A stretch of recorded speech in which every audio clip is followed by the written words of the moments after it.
please hit that subscribe button. Hey everybody, better suited to win the Stanley Cup this season. If you are new to the channel, Washington Capitals, the Boston Bruins. Lockdown and he scored! And we're live.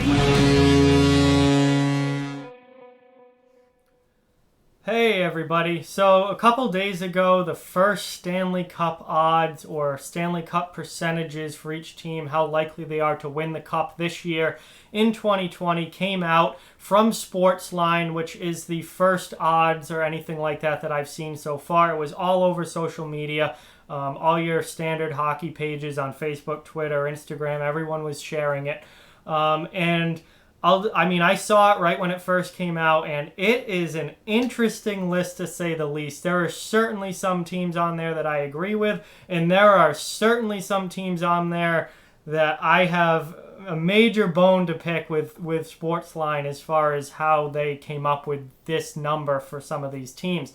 So before we begin, we're going to look at it. We're going to go through it team by team and talk a little bit about these odds and if I agree with them or not. Before we look at it, I just ask that you please subscribe if you are new to the channel and hit that thumbs up button if you haven't already. That really, really helps out the channel a lot and is very, very much appreciated. But I'm going to pull up the picture here and let's get into it. Looking at the 2020 Stanley Cup probabilities according to SportsLine. And as you can see, leading the way is the Tampa Bay Lightning here with a 17.9% chance of winning the Stanley Cup. Now, I don't have a problem with Tampa Bay being number one. Tampa Bay's been one of the best teams in the East this year. They had a slow start to the season, but they really came on, from December on especially. They looked like the Tampa Bay Lightning should look. Stacked roster, as we all know, great goaltender, good defense, high flying offense. They're the Tampa Bay Lightning. The problem I have is that they have almost 18% chance, and the next closest team is not even at 11%. Why is Tampa Bay's chances 6 or 7 percentage points higher than anyone else's? I do not agree with there being that big of a gap between Tampa Bay and everyone else, but I do not have a problem with Tampa Bay being number one. At number two, they have Washington at a 10.8% chance. I feel like that's a little high for Washington this year, although, team that's certainly built for the playoffs, won the Cup in 2018, Alex Ovechkin. They're certainly one of the best teams in the league. Although Washington, had shown a little bit of signs this year that they're not an unstoppable team. They went through some stretches where things weren't great. And, I think they are beatable. It's not like Washington's going into this. Nobody's going into this as an unbeatable team. So, I don't know. Having Washington second feels a little high to me. But again, they're definitely one of the top teams for sure and one of the most likely to win. At number three, they have Colorado, which is interesting that Colorado is the most likely Western Conference team to win this year, according to SportsLine. Again, all of this is according to SportsLine, who did these percentages. That's interesting to me. Colorado, obviously, very trendy pick, very, kind of the new up-and-coming superstar team. Are they ready, this young for a Stanley Cup? That remains to be seen. Although they did, they lost in the first round a couple years ago. They made it to the second round of the playoffs last year. They're progressing. They're making it deeper into the playoffs every year. Maybe this is now, they've had a couple of early round playoff losses, or they had a early round playoff loss. They won a round and then had a loss. Now maybe it's time that they do make a run. Again, I can't complain about Colorado being there. Again, 3 seems a little high to me, but, I can't really say any, It's tough to complain about having Colorado that high. It's weird. Like, Colorado is the top most likely Western Conference team according to this. Boston, your best regular season team, comes in at number 4. Obviously, Boston was going to be high given the fact that they were, the President's Trophy winning team. Again, I don't personally think Boston is going to win this year. I'm a Bruins fan myself. I do not see them winning the Cup this year. They went to the finals last year and ended up losing. I don't know if that team didn't have to go through Tampa Bay. That team didn't have to go through Washington, both who got knocked out in the first round. I don't see that happening again, and I don't see the Bruins getting by the Capitals or the Lightning in a playoff series, but that's just me. So, I don't think Boston's going to win, but given the fact that they were the best team in the league this year in the regular season, they're obviously going to be up there. And next we have my first major problem with this list, and that is the New York Rangers in the top 5 for most likely to win the Stanley Cup. Now, listen, I am all in on the New York Rangers' future. I did a video probably about a month ago now, about how the Rangers have the brightest future in the NHL. I love the Rangers in the direction that they are going in and where this team is going to be, very, very soon. I'm all in on the New York Rangers. They are not in the top 5 for winning a Stanley Cup this year. 2 or 3 years down the road, absolutely, probably. This year, absolutely not. Let's pump the brakes a little bit. This is a team coming out of a rebuild that has not made the playoffs the last few years. You do not look at the Stanley Cup winners, guys. They are teams that you have to lose in the playoffs before you win and go deep. St. Louis, year after year after year, lost early in the playoffs. Finally won the Cup last year. Washington, for years, kept getting knocked out in the first 2 rounds. Finally won the Cup in 2018. Pittsburgh won back-to-back in 16-17. What'd they do before that? They had some tough playoff losses before finally winning in 16 and then again in 17. You have to lose before you win. You very, very rarely does a team making their first playoff appearance in a number of years just jump in and go real deep into the playoffs. It doesn't really happen very often. Certainly not winning the Cup. That doesn't happen. New York should be nowhere near the top 5 of this. They should be down, I can't point to it on the screen. They should be down near the bottom with the 2% chances of winning. New York, can they win their play-in round against Carolina? Absolutely. Could they possibly make a splash and knock out a big team like Boston or Tampa Bay in the first round, depending on who they play? Absolutely. Are they going to the Stanley Cup this year? I don't think so. This team's way too young, way too inexperienced. They're still just coming out of a rebuild. Pump the brakes a little bit on the Rangers. They're an incredible team, and they have an incredible future, but they're not Stanley Cup level yet.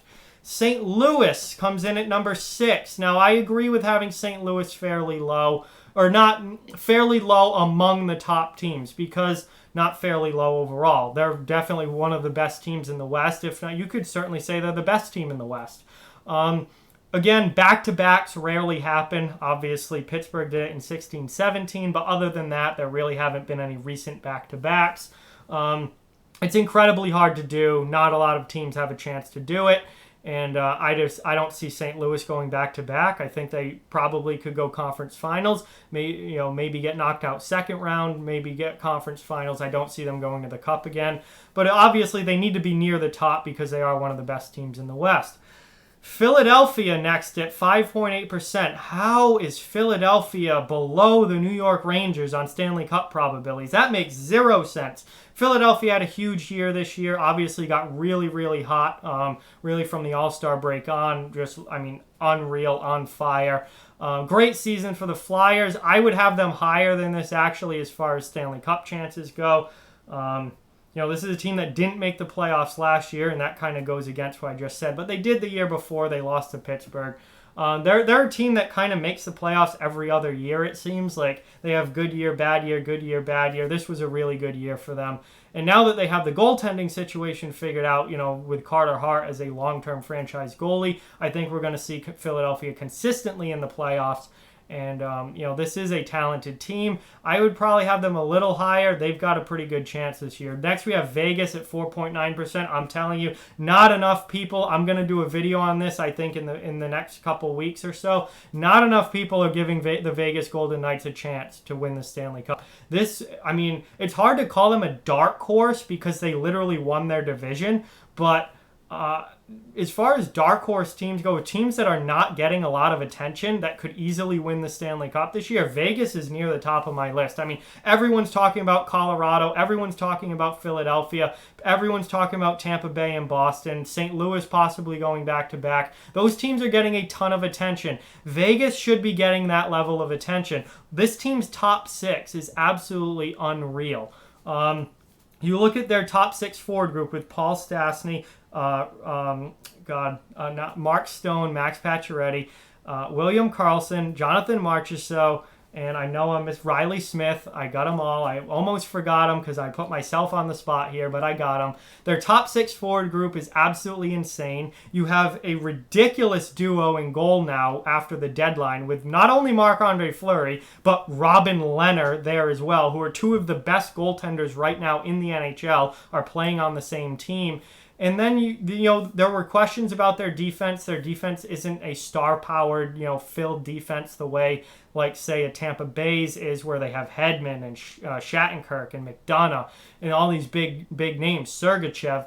They're not like that defensively, but they added Alec Martinez, which is a huge veteran addition to that D-core. Shea Theodore is really coming into his own. Nate Schmidt has been the number one guy there since Vegas became a team. So they are, that Alec Martinez addition really added to that D-core a lot, and I think really filled out that top four. So they're a little bit in better shape now defensively. They have an excellent goaltending, an insane top six, good depth in the bottom six as far as their forward group goes as well. Vegas is a team to watch. I'm telling you that right now. Vegas is a team to watch. Toronto at 4.5. I mean, you guys know Toronto's got a high-flying offense without a doubt.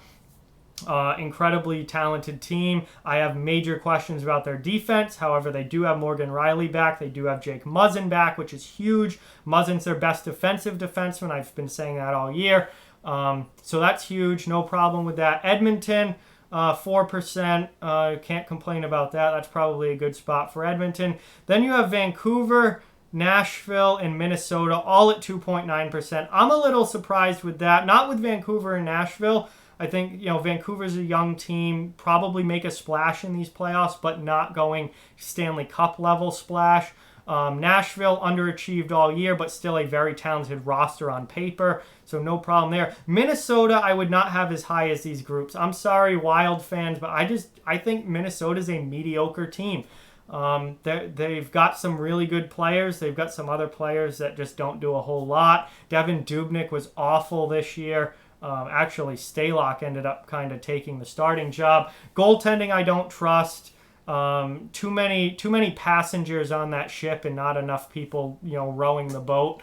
As far as I'm concerned, particularly offensively with Minnesota, so I would not have them that high. Having Florida this high as well, this team has no defense. Florida is, and when you look at the playoffs, defense and goaltending is what wins, and this Florida team has no defense. They should be down here with the less than 1% people at the bottom as far as I'm concerned. Florida is not winning the Stanley Cup. Bobrovsky was awful this year. Even if he returns to form, their defense is bad. They maybe get to the second round at most. Florida's not going anywhere. Having Pittsburgh this low is another thing I don't agree with. A lot of people are down on the Penguins this year.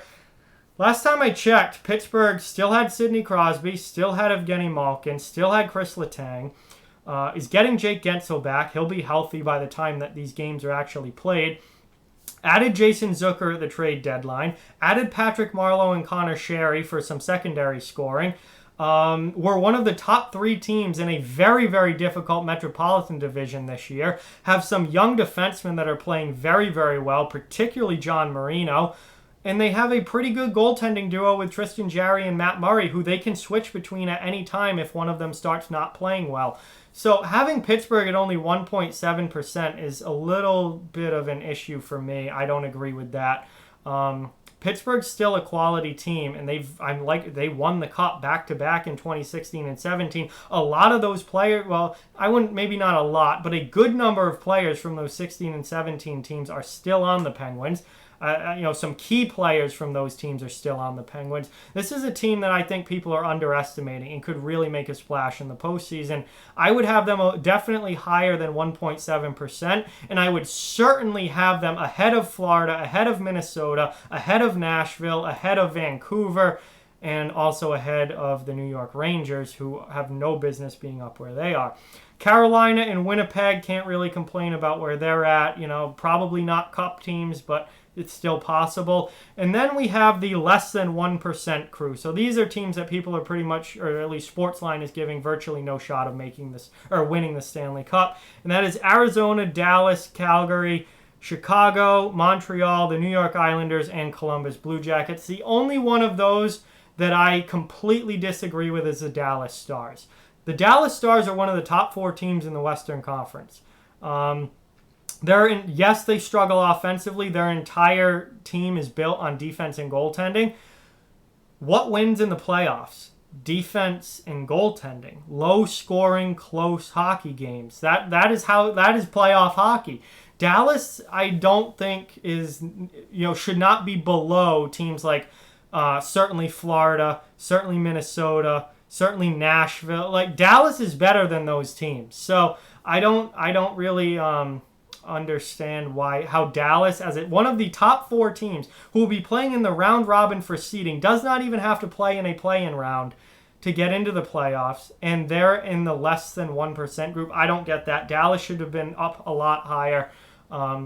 So I definitely disagree with that. But obviously there are questions there. I don't think Dallas is going to win the Cup this year. They're certainly not my pick. But having them at less than 1%, I think is I don't agree with it. It's wrong. But that's just my opinion. But that's my opinion on all of these guys. This came out a couple days ago now, and I just wanted to talk about it and give my opinion on where I thought some of these teams should be. Which ones of these they got right, which ones I think they got wrong. They definitely got some wrong, in my opinion. But anything can happen in the NHL playoffs. If we learned anything over the years, it's that. And I'm just one guy with one opinion. So that's just what I think. But with that, like, comment, share, subscribe, follow on social media. All those links are down in the description below. If you'd like to further support the channel, the links to our Patreon page and merchandise store are down in the description as well. Keep spreading the word about this channel. Let's keep this thing growing. Thank you very much for watching. Hope you enjoyed the video, and I'll talk to you guys soon.